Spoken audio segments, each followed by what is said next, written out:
বুকের ভিতরের এক টুকরো মাংসের সংকোচন প্রসারণ, বিশালে মানব দেহে সদা রক্ত করে সঞ্চালন।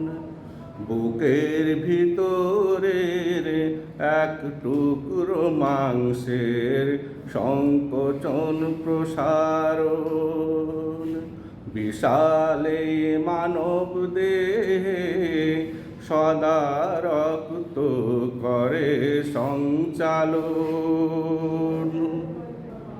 সারা শরীর থেকে দূষিত রক্ত প্রথমে আসে ফুসফুসে।